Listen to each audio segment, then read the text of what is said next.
Hello दोस्तों, आज हम कैलकुलेशन सीरीज शुरू कर रहे हैं। ये यूट्यूब पे कोई नहीं बताता है, सब आते हैं दो चार वो लेक्चर दे करके ऐसे ऐसे होता है चले जाते हैं। ठीक है, अब अक्सर आपने देखा होगा एग्ज़ाम में, देखा होगा कि 20 का गुणा 25 में करना है। तो या तो आप पुराने मेथड से करिए, 20 और 25 को ऐसे लिख करके पूरा स्टेप लगाइए, फिर यहाँ आंसर आता है। ठीक है, अक्सर जहाँ तक आपने देखा है एग्जाम में ऐसे क्वेश्चन आते हैं। या तो 20 का आपको पहाड़ा आना चाहिए, ठीक है, या तो मेरा जो मेथड है वो सबसे अलग मेथड है, ये मैंने ही सीखा और दिमाग लगाया तो मिला। ये कोई भी सीख सकता है, बहुत आसान है। पर इसे सिखाने के लिए हम एक सीरीज़ शुरू कर रहे हैं बहुत जीरो से। इसके लिए आपको वर्ग आना चाहिए। ये वर्ग पे ही बना है, वर्ग पर बना है। जैसे आपको स्क्वायर यानी इंग्लिश में स्क्वायर आना चाहिए, ठीक है, तभी ये काम करेगा, नहीं तो काम नहीं करेगा। तो इसके लिए हम शुरू करेंगे टाइप 1, और टाइप 1 में हम काम करेंगे। देखिए, पहला टाइप होता है 11 से गुणा करेंगे 12 में। ये वाले बेसिकली टाइप 1 चलता है, लेकिन हम 12 का गुणा करते हैं 12 में।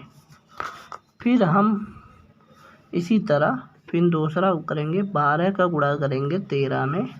फिर तीसरा 12 का गुणा करेंगे हम 14 में। फिर 12 का गुणा करेंगे हम 15 में। फिर 12 गुणा करेंगे हम 16 में। इसी तरह ये सीरीज शुरू होगा। ये टाइप 2 होगा। इसी पे हम सारे क्वेश्चन बेस्ड कर बनाएंगे, और ये बहुत आसान है, बहुत जल्दी सीख जाएंगे। और अक्सर ऐसे एग्जाम में आते हैं, 12 गुणा 12 करिए, 12 गुणा 13 करिए। या तो आपको पहाड़ा आना चाहिए, या तो मेरा मेथड आना चाहिए, या तो आप ट्रेडिशनल मेथड से करिए। थोड़ा समय लगेगा, लेकिन अक्सर जैसे हम एक क्वेश्चन देते हैं, एक CI का क्वेश्चन है, SI का, सिंपल इंटरेस्ट का। तो जैसे क्वेश्चन ये है 2500 का, 2500 और ये 5 दर होगा और 5 साल होगा का SI ने सिंपल इंटरेस्ट बताइए। ऐसे MTS में ज़्यादातर क्वेश्चन देखने को मिलते हैं। ये बहुत बेसिक क्वेश्चन है, तो या तो आप करिए P × R × T बटा 100, तब आपको सिंपल इंटरेस्ट निकलेगा। ठीक है, तो ये मान लीजिए मेरा प्रिंसिपल है, ये मेरा रेट है, और ये मेरा टाइम है। मैं ये कैसे ये काम करेगा, ये मेरा सीरीज मैं बताता हूँ। तो टेक्निक ये है, आप लिखिए 2500 × 5 × 5 साल, और यहाँ 100 लगाइए। तो 0 से 0 काटिए। अब देखिए ये 25 बन गया, 5 × 5, 25 × 25। अब इसका गुणा करना, तो या मैंने बोला स्क्वायर आना चाहिए। क्या आना चाहिए? स्क्वायर। तो 25 का स्क्वायर 625 होता है, और यही आपका आंसर है। और यकीन ना हो तो मैं कैलकुलेटर खोल के दिखाता हूँ।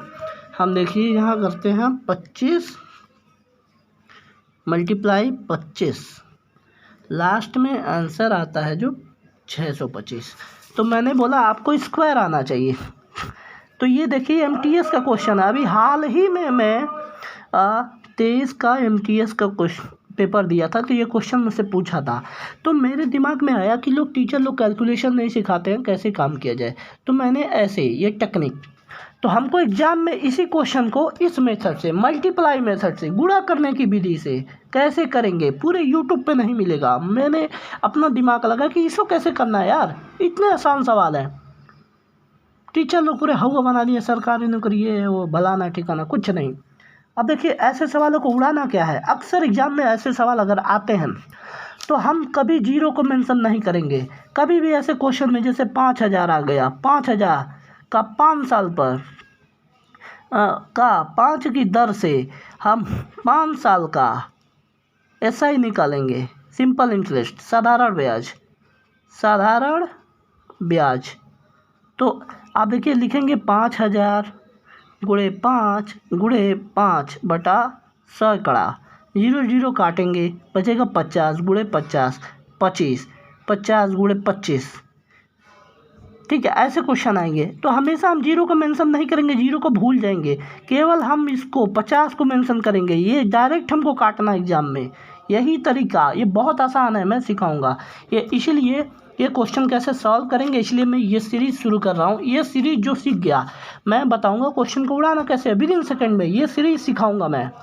और इसको सीखने के लिए देखिए 12 का तो कैसे सीखेंगे, इस पर वीडियो हम बनाएंगे 4-5 को। जैसे मैं बताता हूँ पहला एग्जाम्पल, जैसे हमें करना 12 का गुणा 12 में, तो एक हमारे गुरुजी ने बताया 12 का ऐसे करेंगे, 2 दूना 4, 2 एक कम 2, 1 2 2, 1 कम 1, ऐसे जोड़ का साइन लगाएंगे और यहाँ 4 उतारेंगे, इसको जोड़ेंगे, 2 दूनी 4, 144। ये आ गया हमारा आंसर 12 का। ठीक है, या तो आपको स्क्वायर आना चाहिए 12 का स्क्वायर, क्योंकि 2 बार m इंटू n के फॉर्म में है। ठीक है, तो होता है x पे m प्लस n, x पे m इंटू x पे n पे है, तो क्या करेंगे 2 है तो 12 का स्क्वायर, डायरेक्ट 144 हमको याद होना चाहिए, और इसी पे पूरी सीरीज लगेगी, इसी पर। अब देखिए हमको गुणा करना 12 गुणे 13, तो क्या करेंगे, ये देखिए 12, तो सबसे पहले इस संख्या को फर्स्ट, सबसे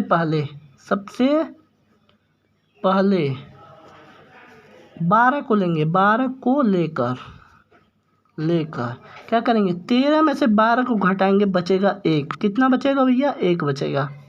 ठीक है, अभी देखिए 1 बचेगा ना, अभी देखिए यहाँ 13 है, तो यहाँ फिर 12 का गुणा करा रहे हैं तो बचा 1। ऐसे क्वेश्चन लिखेंगे, सबसे पहले 12 लेंगे, 12 को 13 से गुणा करना है, तो इसको घटाएंगे, बचेगा 1। अब इस, ठीक है 1 बचेगा। अब देखिए 12 गुणे 12 2 बार हो गए, यहाँ 12 और यहाँ 12, तो 12 12 144, अब बचा 1। फिर इस 12 का 1 में गुणा करेंगे, इसमें जोड़ देंगे, तो 4 2 6, 4 और 1 5 और 156। ये आंसर निकला कैसे, अब देखिए हम कैलकुलेटर से करके दिखा देते हैं आपको। 12 गुणे 13 आया यहाँ पे 156, और ये 156 आ गया। और आप देखिए कितना आसान है। अब ट्रेडिशनल में से क्या करेंगे, तो ऐसे जाएंगे, 2 3 6, 2 1 कम 2, 1 3 3, 1 कम 1, ये 6 3 2 5, 156। तो इतना पेज खत्म हुआ। ठीक है, इतना लाइन खत्म हुआ, लेकिन हमको कुछ नहीं करना। अगर 12 का स्क्वायर हमको याद है, अगर 12 गुणे 13 करना है, तो इसी को देखिए कैसे करेंगे। 12 का स्क्वायर याद है तो हमको पता है, यहाँ 12 में ये जुड़ा 13 है, 144 में फिर हम 12 जोड़ेंगे direct, 4 2 6, 4 1 5, 156। This will be answer. इसी तरह 12 का गुणा अगर हमें 14 में करना है, तो हमको 12 का स्क्वायर 144 याद है, अंतर 2 का है, तो 12 गुणे 2 कर देंगे 24, 24 डायरेक्ट जोड़ेंगे, 4 4 8, 4 2 6, 168। This will be answer. ख़त्म। समझ में आ रहा है। इसी तरह मैं ये सीरीज़ शुरू करूँगा, और ये मेरी पहली वीडियो है, कोशिश करूँगा कि आपको अच्छा लगेगा।